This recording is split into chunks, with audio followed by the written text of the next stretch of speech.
In this first section, we want to cover and understand the areas of focus used in hypnosis, and that is the mind.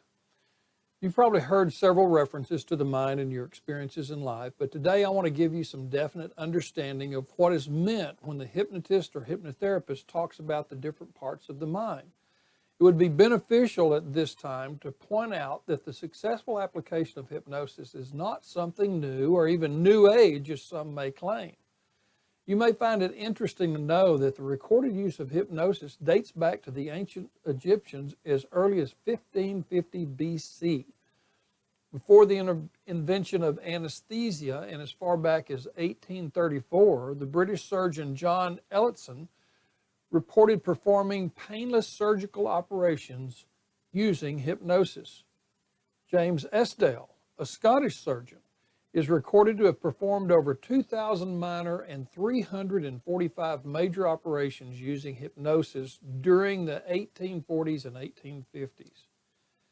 You may also not be aware that the process of hypnosis has long been recognized and accepted by almost every major medical and psychological organization around the world. Even the U.S. government has given us a definition that is very useful, stating, hypnosis is the bypass of the critical factor and acceptance of acceptable selective thinking. I'd like to do a quick translation on that statement if I could, and let's call it a bypass of filtered thinking we no longer want to have and choosing to adapt our desired selective thinking. Even the Mayo Clinic has recognized the benefit of hypnosis by being applied as an alternative medical treatment. As my personal involvement in hypnosis, you, like me, was first as a recipient. As I began to experience great success, I then became a student and a practitioner. Now, all this was beginning over 40 years ago in the early 70s. I mentioned my longevity not on my personal behalf. I relate this to you because the mysticism of hypnosis has been used as false fodder for movies, TVs, and books, and who knows what. In my time in and around hypnosis, and to my knowledge from its original use in medicine, even back in 1834, the use of hypnosis has never resulted in death, illness, injury, or pretty well any of those other drama topics that it's been related to. In fact, as more and more understanding of the mind is researched and developed, the use of hypnosis has only been reinforced as a viable means of benefit. Now, what I'm going to do is explain to you some of the terms and processes and perhaps remove the mysticism and misconception about hypnosis. You, no doubt, will be relieved to know that current research in epigenetics, neuroplasticity, and quantum science has actually proven that hypnosis may be one of the few methods to truly assist a person in changing negative patterns in their life.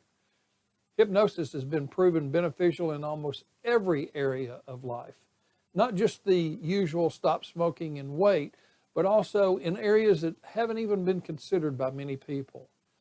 Now let's review a moment on how hypnosis fits into the science of the mind. Several recent discoveries in mental science have promoted the use of hypnosis. One of the more shocking discoveries comes in the area of epigenetics. Since the early 1950s, it was always believed that a person's DNA was at the cause and blame of many important areas of our life. It was believed and accepted that DNA was to blame for disease, life habits, intelligence, depression, addictive behavior, and more. Science now tells us that this was never a proven factor, but instead simply an accepted belief. In actuality, science now proves that less than 5% of diseases can actually be accredited to genetics in other areas. In fact, we are not a genetic destiny. What has been proven is that all DNA may carry possible behaviors, but the strands work like a light switch, and these switches can be turned on or off simply by our thoughts. In fact, we are not hardwired to any behavior. However, we spend our lives thinking and repeating the same patterns over and over again. so our personality and behavior becomes an automatic program. The good news is that we as humans are marvels of acceptability and change. For this reason, the dynamics of hypnosis becomes the most rapid and long-term solution to creating new behavior. The secret of change is to become conscious of what we've been unconscious about. It's the understanding that behavior, and yes, even physical issues, can be a result of running a repetitive, unconscious program. In fact, it's a current accepted statement that nothing happens in the body that does not first go through the mind, or should I say minds. The table I have here shows the 4 areas or components of the mind: the conscious mind, the critical factor, the subconscious mind, and the unconscious mind. Each of these areas of the mind has certain characteristics that will be interesting for you to know.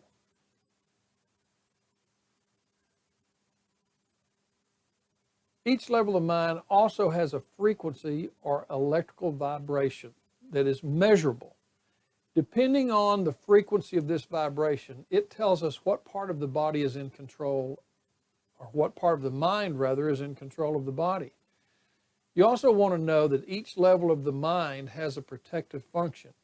Even when you're in the deepest levels of hypnosis, you're always safe because the conscious, the subconscious, and the unconscious mind are always working to make sure that you are safe.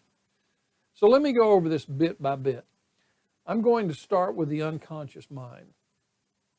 Now, the unconscious mind is the body's consciousness.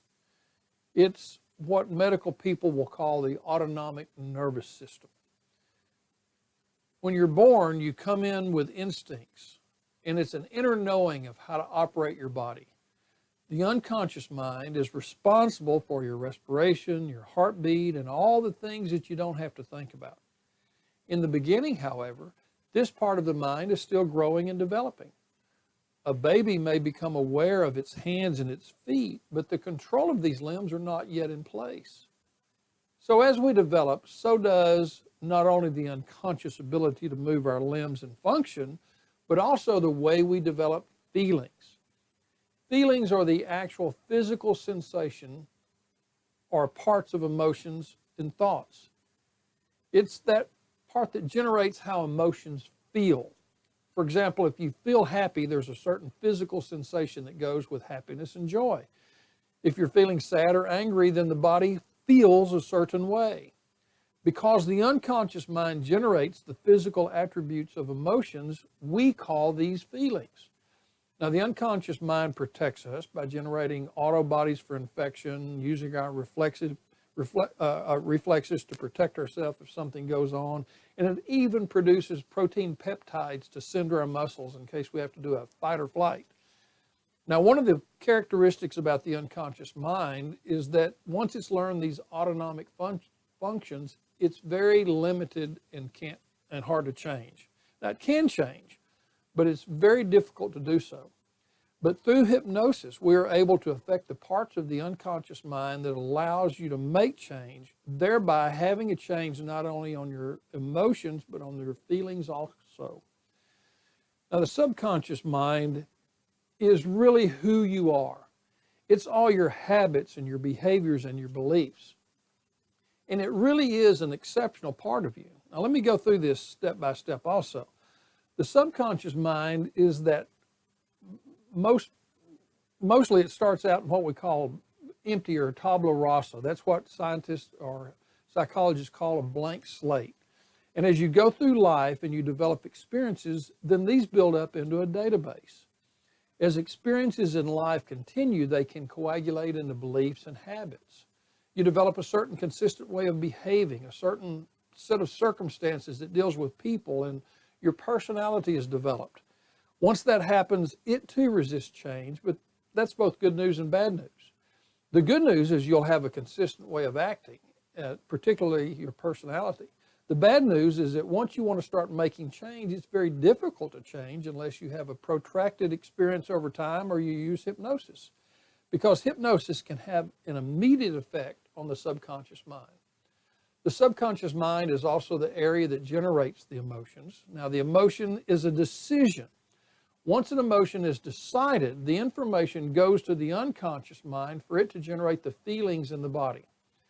Based on your beliefs and experiences in the world, you respond to them in an emotional way. For example, if you believe a person should treat you in a particular way and they treat you unfairly, the subconscious mind will begin to generate an emotion of anger. When this happens, it sends it to the unconscious mind that will then generate the feeling of anger in the body. One of the interesting things about the subconscious mind is the subconscious mind seems to be unlimited in capacity. No one has ever filled it up. And unless you have trauma to the brain or a disease, you can always learn something new. And that information in that database is always acceptable. Even people who are in their oldest years can tell you about their childhood. And in hypnosis, it's very easy to access that information. That's why hypnosis is sometimes used in court trials to uncover information about court cases. Now, I mentioned earlier that the subconscious mind, for the most part, is a blank slate, but science is now learning that there's such a process called cellular memory. Perhaps you've heard of transplant cases where a person receives a heart from a victim of a murder and later, due to recurring dreams, is able to help solve the murder of the person that was the donor. Now, why is that important to you? Well, if we think about conception, is that not two cells coming together, the sperm cell and the egg cell? It's now being understood that it's possible where traumatic or long-term emotion existed in a family, especially when exhibited in life of a newly developed human, that those emotions and burdens can be passed down. Additionally, you'll understand in a moment how patterns and even beliefs were learned by you in the months before you were born. In other words, some of the patterns and behaviors you're running may simply be learned behaviors from someone else. They may have nothing to do with your life experiences. The subconscious mind also will protect you from known dangers, but mostly it's motivated to fill your needs. Now understand that means even if you repeat a harmful action or emotion, the subconscious may be working to fulfill an inner need. This is yet another instance where hypnosis can assist you in either discovering or overriding those old false or limiting beliefs about yourself. The subconscious mind actually will resist change. This is because it constantly has repeated these learned patterns and behaviors to the point that it thinks it's now the correct way to act. In other words, the body has now become the mind. Skip over here just for a moment to the conscious mind. There's an old saying, I think, therefore I am. The truth is that who we really are is the subconscious mind, but the part of us that thinks, that is the point of focus. That's our conscious mind. The point of focus has a home place, and that's in the here and now. Right now, you're consciously focusing on this video. But if we start talking about the past, the conscious mind can then refocus on the past. If we start talking about things in the future, like how you may use hypnosis to change your life in the future, you would start thinking about the future. But I want you to think about the conscious mind as it's primarily what you're focusing on right now. It's analytical and logical. It's kind of your problem-solving mechanism. It has the ability to assess the situation and then look to experiences to come up with the answer. For example, if you're working on a mathematical problem, you're using the conscious mind. Now, one of the other interesting things about the conscious mind is that it is limited. The subconscious mind is unlimited, but the conscious mind is very limited. There's a lot of scientific and psychological research that shows that the conscious mind can only hold about 7 to 9 bits of information at any time. This is why trying consciously to make important and substantial changes in your life usually fail, because the conscious mind can only hold these limited amounts of information at any given time. And as we can see, the conscious mind also has a protective function. It is consistently protecting and looking for perceived dangers and using a rational and analytical way of solving it. Hypnosis allows us to go into the database of who we are so we can affect changes in beliefs around the conscious mind in a way that you can make the changes you want. And that's why your hypnotist or hypnotherapist thinks of the conscious and the subconscious mind in the critical factor. You may notice that the critical factor is a comparing mechanism. As new information comes into you through your senses, it has to be acknowledged by the conscious mind. Then it has to get through this critical factor before it becomes beliefs, habits, and really enters the database. The critical factor is the reason why it's so hard to change limiting beliefs and habits over a period of time. When the new information comes in, then it compares the new information with what's already in the subconscious mind. It matches what's already there, especially in the area of beliefs and habits, and then it instantly goes about to try to reinforce what exists. Those old beliefs and habits become even stronger in your life. But if some of the information goes in, then it's accepted. If not, it goes in as just information that you just generally didn't know and has no effect on your life. Now, this is the way that your hypnotist or hypnotherapist views the minds and their functions. Your hypnotist will be working to communicate with your subconscious mind because that's the basis of your behaviors and the programs that you run.